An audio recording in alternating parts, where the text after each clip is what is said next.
We're going to still stay, of course, with Daniel 12, but I want to look at really the final deliverance. And this, of course, comes into play with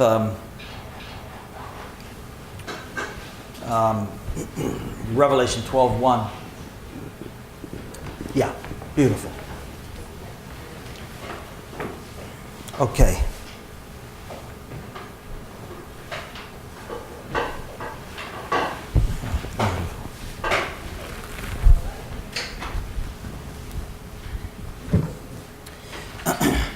Let us pray. Our Father in heaven, again, we thank you for the privilege and opportunity we have to come together to fellowship and to study. Please bless us now as we take the time to remember the wonderful message you have for us in the book of Daniel. Now keep us and take our hearts. Help me to speak the words of life, Lord, in Jesus' name. Amen. We're looking at the deliverance of God's saints. We're picking up right where we basically left off on Daniel 12, in the sense that we're looking at the time now when God will deliver His saints from the time of trouble, Jacob's time of trouble. Remember, when probation closes, immediately when probation closes, immediately the plagues begin to fall. God's people will soon enter into Jacob's time of trouble, which is around that same period of time, but basically at the same time. Then shortly thereafter, and again, we don't know how long, it's a kind of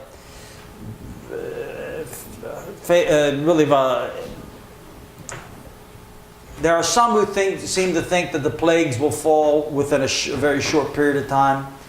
Others maybe kind of lengthen it out. It all depends on the views, but we're really not told technically how long. But the point being is that during this time, God will ultimately deliver His saints. Now, I just want to put up just a few chapters here. This is dealing with the deliverance of God's people. Great Controversy, chapter 40. Spirit of Prophecy, volume 4, page 35. And Early Writings, page 285 to 288. All of it dealing with the deliverance of God's saints. Now, there is some repetition, no doubt, from the servant of the Lord on these things. But what I found very interesting going back over this is that there are certain little bits and jewels in early writings that are not found in Great Controversy or the 4th volume of the Spirit of Prophecy. And you can find it in each of these 3 references. That's why I want to give you all 3. And there are individual statements you'll find from the pen of inspiration throughout her writings dealing with the deliverance of God's people. But these 3 chapters specifically deal with that period of time. So let's begin in our first Great Controversy, page 635. Listen to what the servant of the Lord says here. When the protection of human laws shall be withdrawn from those who honor the law of God, there will be in different lands a simultaneous movement for their destruction. As the time appointed in the decree draws near, the people will conspire to root out the hatred sect. It will be determined to strike in one night a decisive blow which will utterly silence the voice of dissent and reproof. So as the Sunday laws begin to develop and merge even further on, eventually, obviously, before probation closes, the great test will come between the Sunday and the Sabbath. That's when the mark of the beast will obviously be implemented. Remember, mark of the beast is not now. It's when, through legislation, you are made to make a choice between the Sabbath or Sunday. You got to make a choice now through legislative means. That's when people will decide for the mark of the beast, the seal of God. But remember, Satan doesn't know when probation closes. We won't know when probation closes. The wicked will not know when probation closes. You're not told when. I mean, can you imagine if you were a holy saint of God and you knew probation closed? Who cares if there's a death decree? You don't care. You don't care if you're being put into prison or what. You know you, first of all, can't die, right? After probation, there's death to the saints accomplishes nothing. So there will be no deaths of God's people after probation closes. Now, prior, during that time of trouble, period, that's Sister White Maranatha says, page 199, she says there'll be many martyrs. And so it's a very serious thing. But the key factor here is that when you look at the Sunday laws and the issues connected with it, trouble only escalates. Remember, every time they make a move legislatively to solve their problems, it's only going to get worse. And until eventually there is a death decree. This is where it really comes out. The death decree, they say, you know what? We've got to finally just get rid of these people. We've imprisoned them. We've hunted them down. We've persecuted them. We've exiled. We've put some in slavery, etc. But it's not working. We've just got to come to the point we just got to kill them all. And so here is a time coming when they're going to issue a decree to kill all of God's people. She goes on in Great Controversy, page 635. The people of God, now please notice, where are they during this time? The people of God, some in prison cells, some hidden in solitary retreats in the forests and in the mountains, still plead for divine protection. While in every quarter, companies of armed men, remember, they set a decree, we're going to go out and kill these people. Now, armed men, I'm all for, by the way, the Second Amendment, by the way. I'm not an anti-Second Amendment Christian. I am a pro-Second Amendment Christian. Amen. I mean, they say dyed in the wool, but I'm in dyed gunmetal blue, steel. Second Amendment. So, but unfortunately, going to use the Second Amendment against us, literally. So their companies there. So now they got throughout the quarters of the world. Here we got people armed. Men, it says, urged on by a host of evil angels, are preparing for the work of death. It is now in the hour of utmost extremity that the God of Israel will interpose the deliverance of His chosen. It says, thus saith the Lord. And then, of course, she quotes Isaiah 30, 29 and 30. But what's interesting here is that just as God's people are scattered, they're in prison, some hidden away and so forth. And just as they're about to come and they're going to use their weapons, it's at that moment God says, that's it. I'm going to deliver them now. In other words, this is a turning point. And when she refers to the deliverance, it means He's coming. That's how He's going to deliver us. He is going to end it all. Please remember that when Sunday takes the place of the Sabbath, Sister White says, you may know that the angel of mercy is about to take her flight, never more to return. In other words, you may know that probation is about to close. So we should not be left in a state of uncertainty when we see Sunday taking the place of the Sabbath. Now, we're not told day or the hour, but you may know that's it. The angel of mercy is about to go. It's over now. So it's one thing that probation closed. Here she's talking about God is now, that's it, it's enough. Remember what we're told from early writings, another passage of the Spirit of Prophecy.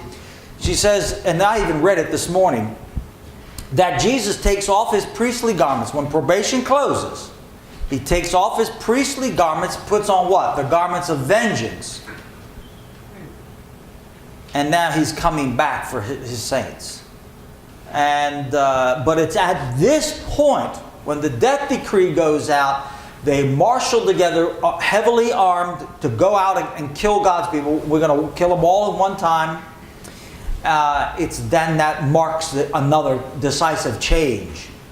And so this is what is to take place.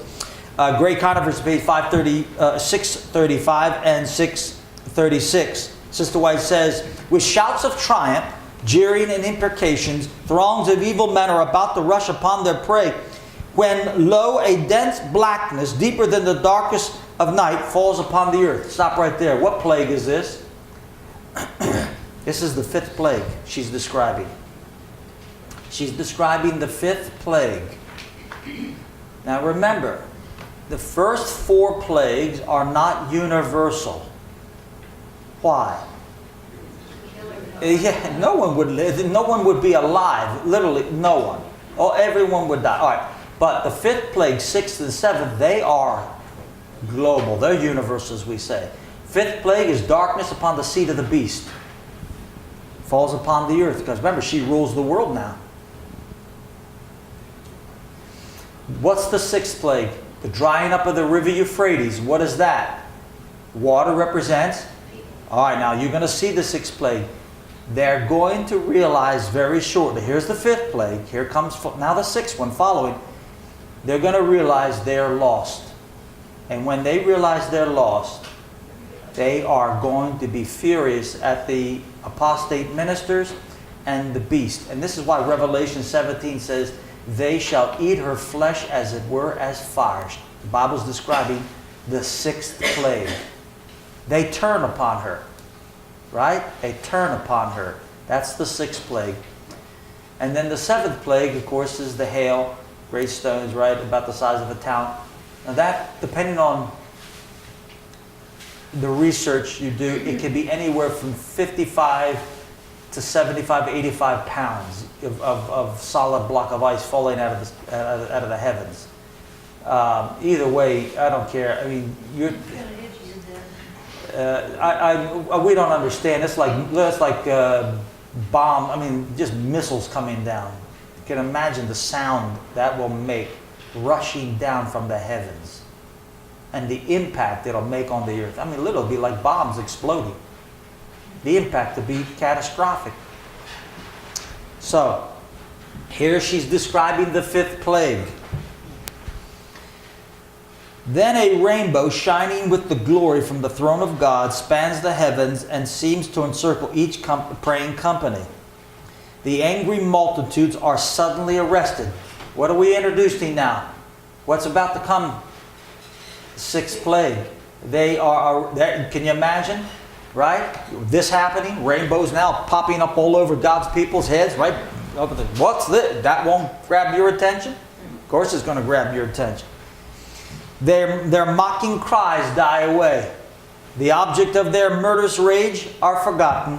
With fearful forebodings, they gaze upon the symbol of God's covenant and long to be shielded from its overpowering brightness. You can see the beginning is now it's turning. They now are going to begin to realize something's not right. We're not in the right. We're not fighting for the right cause. Spirit of Prophecy, Volume 4, page 453. She says, it is at midnight that God manifests His power for the deliverance of His people. When will He come? Yes, at midnight. He's coming at midnight. That's not symbolic. Remember, there was total darkness. Covers the earth. Then all of a sudden, what happens? Here comes the rainbows popping out upon God's people. It's covenant token. They are my chosen. That seizes them. Right? So you got the fifth plague coming into the sixth plague, just starting to come to pass.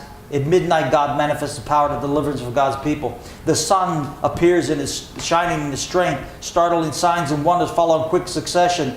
The wicked look with terror and amazement upon the scene, while the righteous behold the solemn joy of tokens of their deliverance. All of nature now is being thrown out of whack. All of nature I mean, you got total darkness, all of a sudden now here comes the sun popping out. I mean, nature itself is now revolting. Everything in nature seems to return out of its course. The streams cease to flow. You imagine that? Here comes a river stream, and it's just, now it doesn't flow anymore. What happened to the laws of gravity? Something's gone wrong. Dark, heavy clouds come up and clash against each other.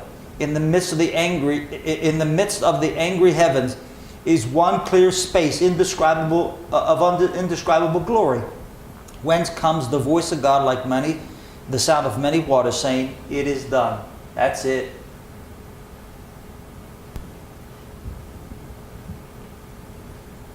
Great Controversy, page 636 and 637.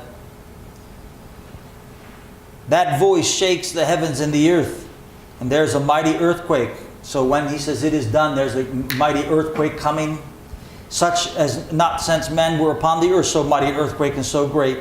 The firmament appears to open and shut. The glory from the throne of God seems flashing through. The mountains shake like a reed in the wind, and ragged rocks are scattered on every side. I can't imagine mountains shaking like a reed and rocks, the mountainous rock, are just being thrown out like like you would pick up a hand of pebbles, full of pebbles, and just throw them. I mean, rocks just being hurled all over the place. The mountains shake like the reed in the wind, and ragged rocks are scattered everywhere. There's a roar as of a coming tempest. The sea is lashed into fury. Man, I'd hate to be in a boat. There is heard a shriek of a hurricane like the voice of demons upon the mission of destruction. You ever been caught in a tornado, a hurricane, or anything like that? You ever heard a rushing tornado coming towards your way? Man, it wasn't even coming near our house, but it was near enough that we could hear it. Let me tell you, I ran in the basement, and I'm going to tell you, you can better believe I was praying. It's a sound, it's unbelievable. And this, like a shriek of a hurricane, the voice of demons, unbelievable. The whole earth, heavens swells and like the waves of the sea. So now the earth is heaving. The actual earth itself is now heaving like the waves of the sea. Nature is completely thrown out. Its surface is breaking up. Its very foundation seems to be giving way. Mountain chains are sinking. Not a mountain. Mountain chains are sinking. Let me tell you, if you're going to pray and flee to the mountain, you better pray to God you're in the right one. Hey, you don't want to be in these chains of mountains. Inhabited islands disappear. Inhabited islands. That's why I say if you're on an island, make sure it's just you and your family. Right? You just want to be kept close. You don't want to be living in inhabited islands. They're going to disappear. And man, let me tell you, a lot of islands got a lot of people. The seaports have become like Sodom for wickedness, are swallowed up by the angry waters. You're going to see tsunamis, the likes of which we could never dream about. They're going to swallow up inhabited cities. Just going, whoops, that's it, they all disappear. Can you imagine the thrust of how much water has to come up and literally wipe out entire cities? Babylon the Great is come into remembrance before God to give unto her the cup of the wine of the fierceness of his wrath. Great hailstones, every one about the size, a weight of a talent, are doing their work of destruction. What plague? Here comes the seventh. So you can see it transitions real quick. We got the fifth, total darkness. Sixth, they wake up to realization, we're lost. They're seized with fear as rainbows pop up all over God's people's heads as a token of God's covenant. Nature is completely now thrown out of whack. And then great hailstones. Here comes the seventh plague. The proudest cities of the earth are laid low. The lordly palaces upon which the world's great men have lavished their wealth in order to glorify themselves are crumbling in ruin before their eyes. Prison walls are rent asunder, and God's people who have been held in bondage for their faith are set free.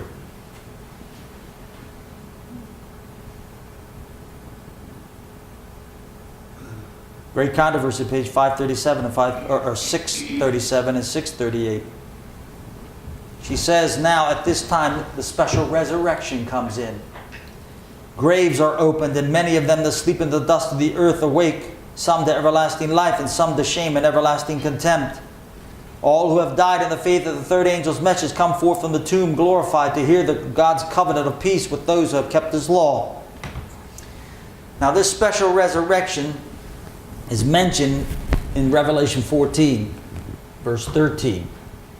The special resurrection. All who die in the faith of the third angel's message since 1844, up to the close of probation, all who die in the faith of the third angel's message will be raised up before Jesus comes to see him come. Why? Because they died with the promise that Jesus said, I will come and you will see me. You're going to see me come. As a promise that God made to them. And he's going to keep his promise. So they're going to have a special resurrection. They're brought up. They're going to, just before he comes, they're brought up during this time. But they're not the only ones. Look what he goes on to say. They also which pierced him, Revelation 1:7. They mocked him. You go back into the crucifixion. They mocked him, saying, if you say you're Christ, then why don't you deliver yourself? They went on with all these foolish things to say, and they mocked him as being king of the Jews and things like this. Well, they're going to come back and see that he is the king, that he's the King of Kings. Those that mocked and derided Christ die in agonies, and the most violent, listen, opposers of his truth and his people are raised to behold him in his glory and to see the honor placed upon the loyal and obedient. Not just those, but those who are the most violent opposers of God's people. I don't know who they might be. I've got a few ideas in my head, but it's hard to say. But in the end, who's the most violent? I don't know. But boy, they are going to get a surprise. All to witness the glory that God will be placing upon his people. She goes on, thick clouds still cover the sky, yet the sun now and then breaks through, appearing like the avenging eye of Jehovah. Fierce lightnings leap from the heavens, enveloping the earth with a sheet of fire. Above the terrific roar of thunder and voices, and mysterious and awful, declare the doom of the wicked. The words spoken are not comprehended by all, but they are distinctly understood by the false teachers. Now, the false apostate teachers, they understand exactly what God has just pronounced. Though not everybody can understand it, but they can. Those who a little before were so reckless and so boastful and defiant, so exalted in their cruelty to God's commandment-keeping people, are now overwhelmed with consternation, shuddering in fear. Their wails are heard above the sound of elements. Now, you got to realize what that means. We just read that there'll be a shrieking going through the skies, the heavens, the sound of demons. The earth itself is convulsing. Entire inhabited chains of mountains are literally sinking. They're disappearing. Entire inhabited islands are gone. They're going to tsunamis so great, consuming cities. They cry. These wicked preachers cry, and their cry is louder than all the noise that's taking place. I don't understand how you can, the volume could reach higher than that. That doesn't make any sense to me, but somehow it will. Demons acknowledge the deity of Christ and tremble before his power, while men are supplicating for mercy and groveling in abject terror.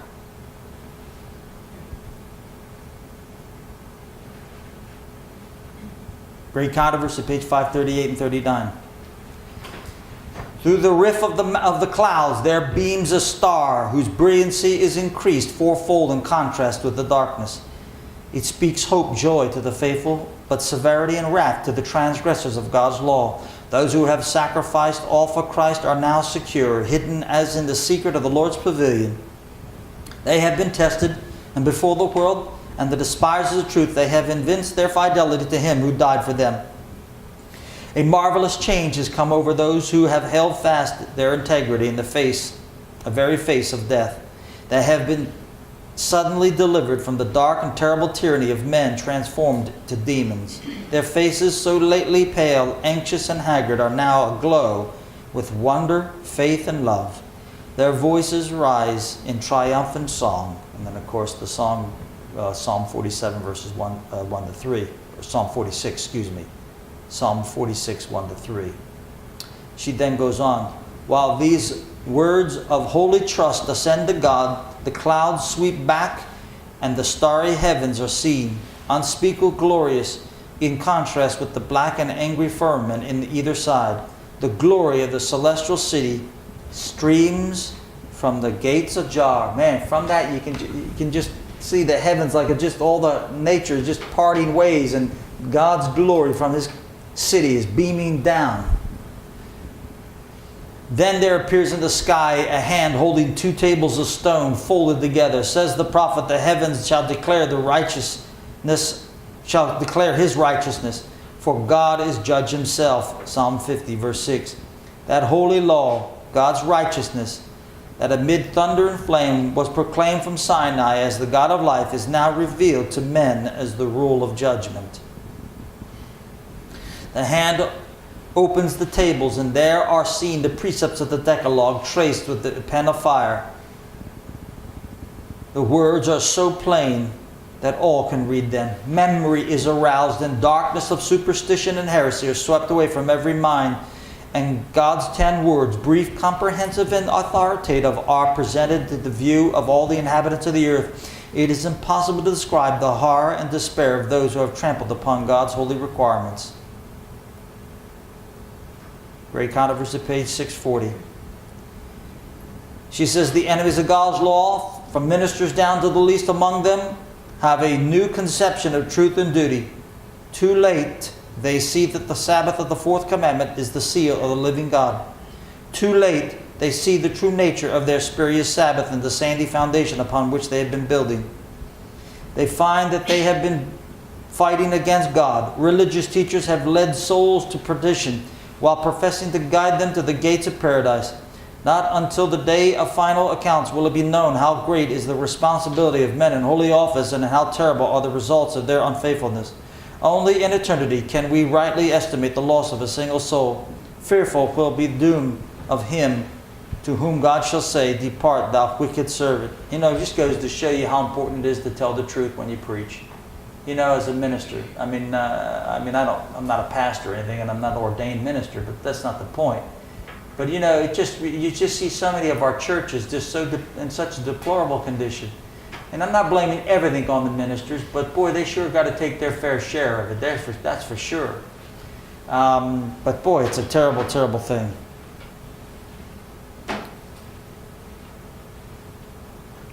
And this is great controversy, 640, 642. She says, the voice of God is heard from heaven, declaring the day and the hour of Jesus' coming, delivering the everlasting covenant to his people. Like pearls of the loudest thunder, his words roll through the earth. The Israel of God is standing, listening, with their eyes fixed upward. Their countenances are light up with his glory, and shine as did the face of Moses when he came down from Sinai. The wicked cannot look upon them. When the blessing is pronounced on those who have honored God by keeping his Sabbath holy, there is a mighty shout of victory.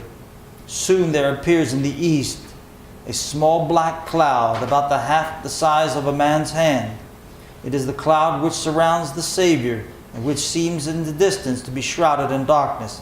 The people of God know this to be the sign of the Son of Man. In solemn silence, they gaze upon it as it draws near to the earth, becoming lighter and more glorious, until it is a great white cloud, its base a glory like consuming fire, and above it a rainbow of the covenant. Jesus rides forth as the mighty conqueror, and his armies which are with him, which are in heaven, follow him. No human pen can portray the scene. No mortal mind is adequate to conceive its splendor. His glory covers the heavens, and the earth was full of his praise and the brightness of his light. As the living cloud comes still nearer, every eye beholds the Prince of Life. No crown of thorns now mars that sacred head, but a diadem of glory rests upon his holy brow. His countenance shines in the dazzling brightness of the noonday sun. And he that hath on his vesture and on his thigh the name written, King of Kings and Lord of Lords. The King of Kings descends upon the cloud, wrapped in the flaming fire. The heavens are rolled together as a scroll, and the earth trembles before him, and every mountain and island were moved out of their place. Psalm 50, verses 3 and 4. And then, of course, she quotes Revelation 6, 15 to 17. She goes on, the derisive jests have ceased. Lying lips are hushed into silence. The clash of arms and tumult of battle, with confused noise and garments rolled in blood, is stilled. Naught now is heard but the voice of prayer and the sounds of weeping and lamentation. The cry bursts forth from the lips so lately scoffing. The great day of his wrath is come, and who shall be able to stand? The wicked pray to be buried beneath the rocks of the mountains rather than meet the face of him whom they have despised and rejected. It has grabbed them, and they now know, dear friends, they now know it's over.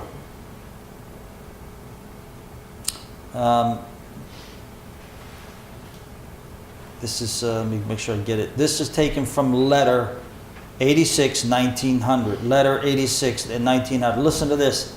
Wholehearted obedience wholehearted obedience God requires of His people as their only means of happiness and prosperity. Only through humbling themselves and exalting God by their devotion to Him can they find true prosperity.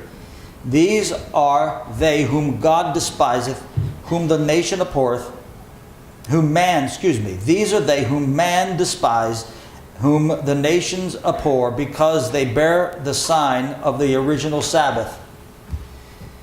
God's commandment-keeping people are made to be servants. God's commandment-keeping people are made to be a servant to rulers.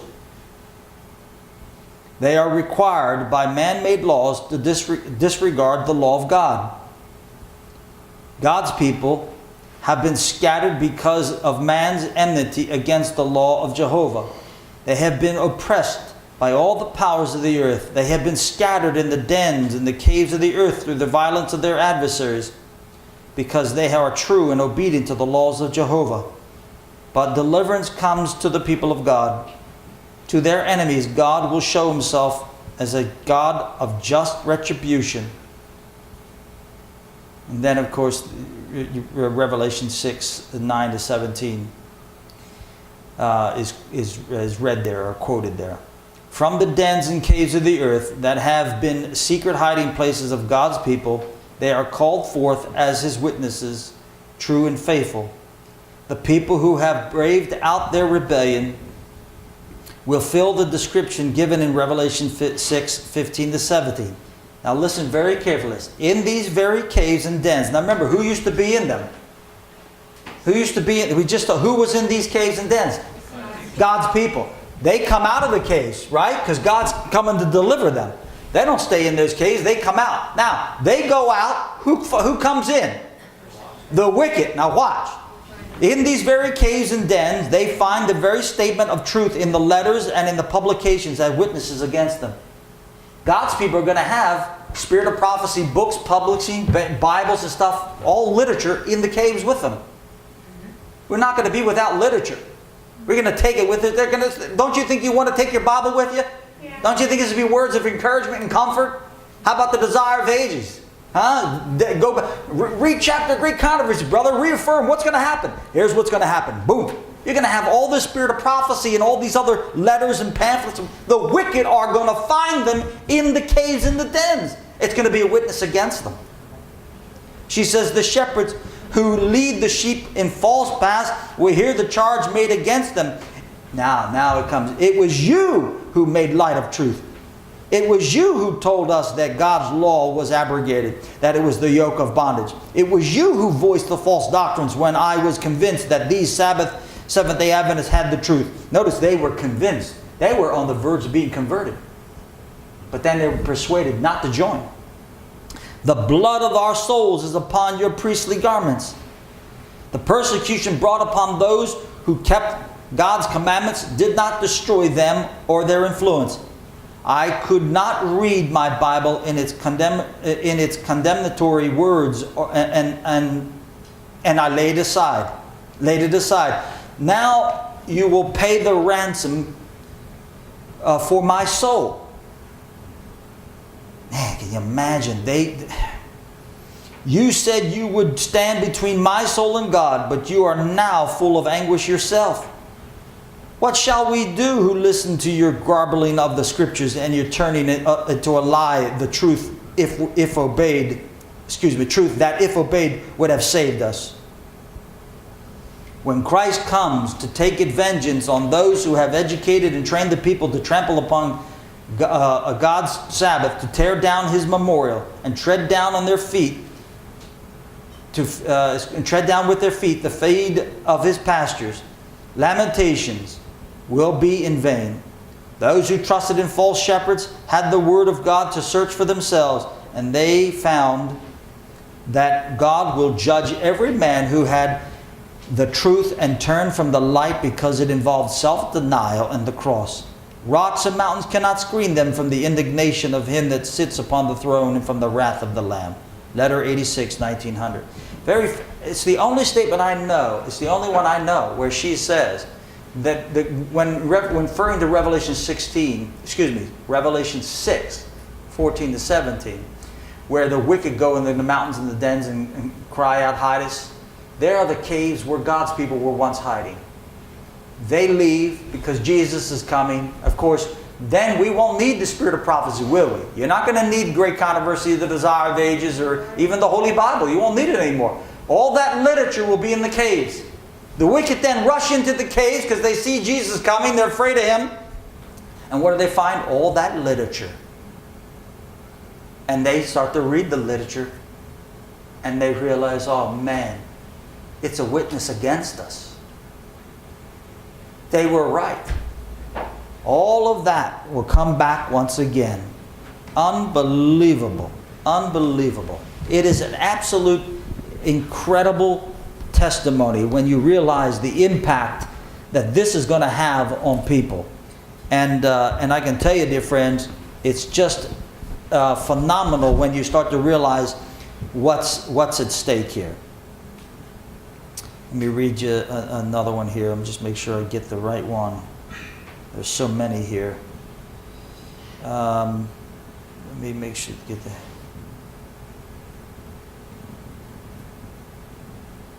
Yeah, that one's there.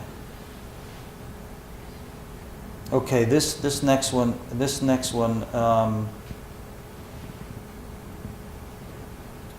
me read this one here. This one's coming from Great Controversy, page 644 and 645. She says, amid the reeling of the earth, the flash of lightning and the roar of thunder, the voice of the Son of God calls forth the sleeping saints.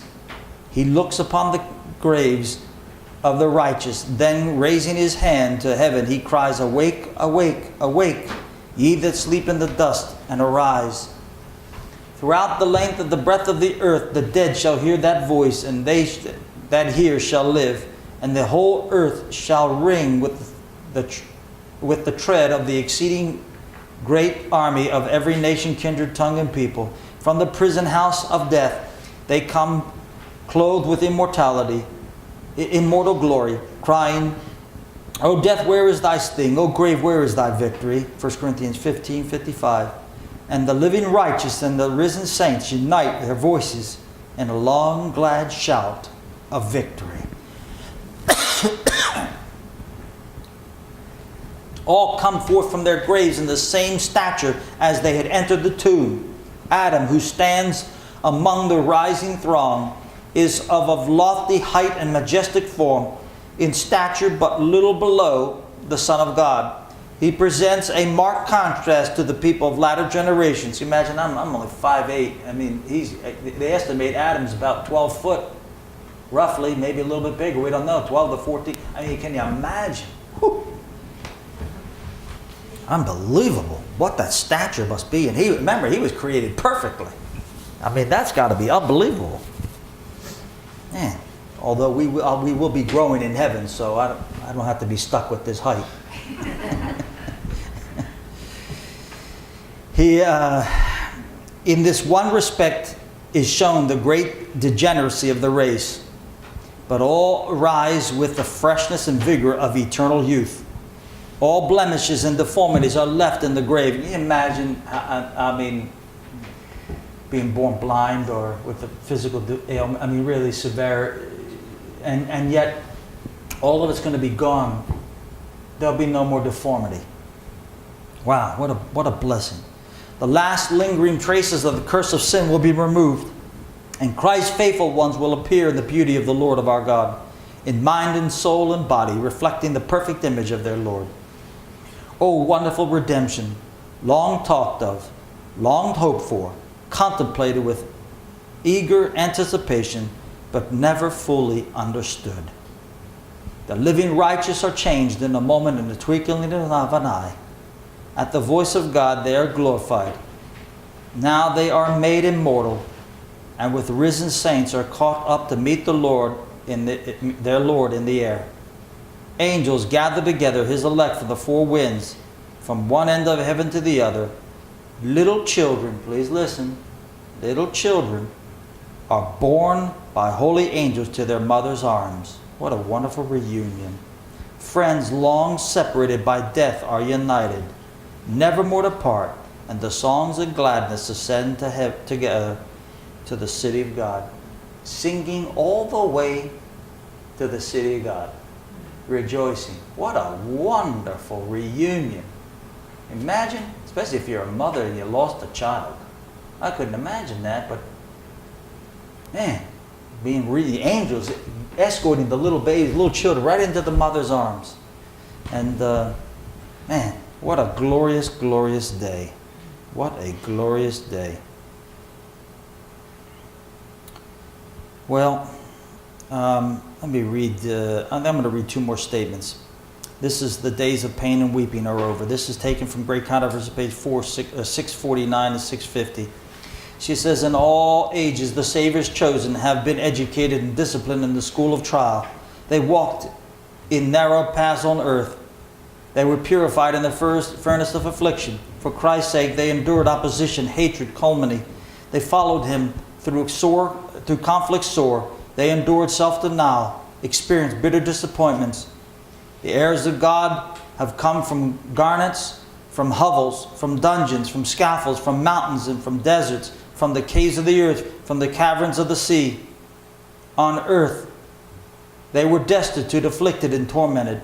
Millions went down to the grave loaded with infamy because they steadfastly refused to yield to the deception of Satan's claims. Millions. We don't know how many that's going to be. By human tribunals they were adjudged the vilest criminals. But now God is judge himself. Psalm 50 verse 6. Now the decisions of earth are reversed. They are no longer feeble, afflicted, scattered, and oppressed. Henceforth they are to be ever with the Lord.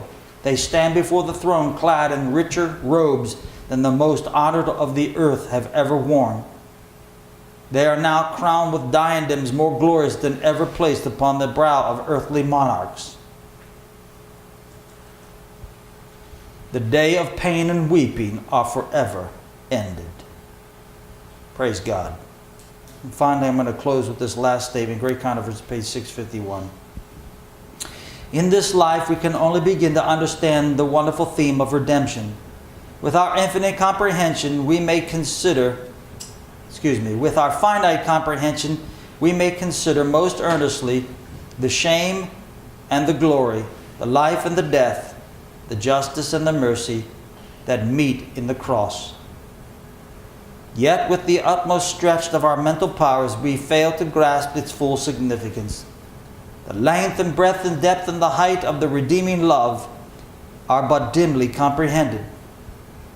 The plan of redemption will not be fully understood even when the ransomed see as they are seen and know as they are known. But through the eternal ages, new truth will continually unfold to the wondering and delighted mind. Though the griefs and pains and temptations of earth are ended and the cause removed, the people of God will ever have a distinct, intelligent knowledge of what their salvation has cost. The cross of Christ will be the science and the song of the redeemed through all eternity. You know, when it's all been said and done,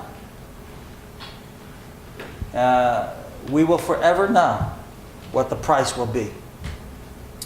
And the one subject that will consume us more than any other subject is this very subject, the plan of that salvation. What did it cost?